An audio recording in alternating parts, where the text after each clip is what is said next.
On March 31st, 2020, a group of petitioners made up of domestic mattress and component manufacturers filed an anti-dumping petition with the International Trade Commission against mattress imports from Vietnam, Thailand, Turkey, Serbia, Malaysia, Indonesia, and Cambodia.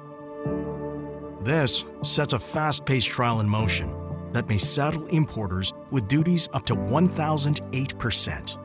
It effectively ends importers' ability to provide critically needed beds for the COVID-19 crisis. The American Mattress Alliance protests the timing of this petition. We also believe the petitioners are attempting to limit competition in a market that has outpaced their innovation by manipulating a government body that upholds trade law. Here's how they're doing it. First, petitioners provide the data used in the trial, which often cannot be verified. In our case, the domestic manufacturers filing the petition provide the data used in the trial. When filing a petition with the ITC, petitioners create an injury narrative that explains why they think these countries are flooding the U.S. market with underpriced product. It's made up of specific data intended to guide the trial. Because this case features complex product and a rapid timeline, the commissioners of the ITC must rely heavily on the petitioners, who should be reliable industry experts, to provide correct data. When petitioners present misleading data, it taints every step of the process. And it's nearly impossible for importers to disprove any misleading data because they can't even see it. Huge portions are confidential, including calculations that set the exact percentages of proposed duties.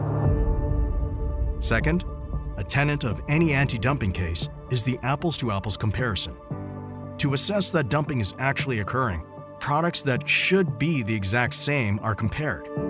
The items usually assessed by the ITC are simple, like sugar or steel, so this comparison is easy. But all mattresses are not created equal. Petitioners choose the apple, which in this case is only defined as a 12-inch queen mattress. Using heavily redacted data and many assumptions, the petitioners calculate constructed costs, how much they claim it should cost to make a mattress in the targeted countries, and how much the consumers in that country pay for a mattress. Each country involved in the case is assigned its own constructed cost for a mattress.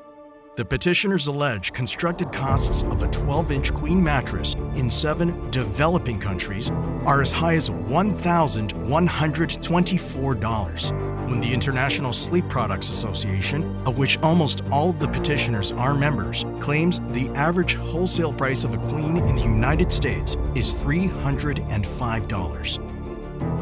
In Cambodia, the petitioners claim that it should cost Cambodian factories $528 to make a 12-inch queen mattress, but that these factories sell them to the US for $65. These costs also mean the petitioners believe Cambodian consumers will buy an almost $700 mattress, including 30% margins. The assumption that people in Cambodia, where the average household income is less than $4 a day, can afford a $686 mattress is ridiculous. Third, we're punished before we even have our day in court.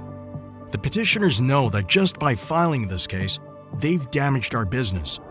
They use questionable data to create a case that stops competitors from doing business, especially when critical circumstances are enacted.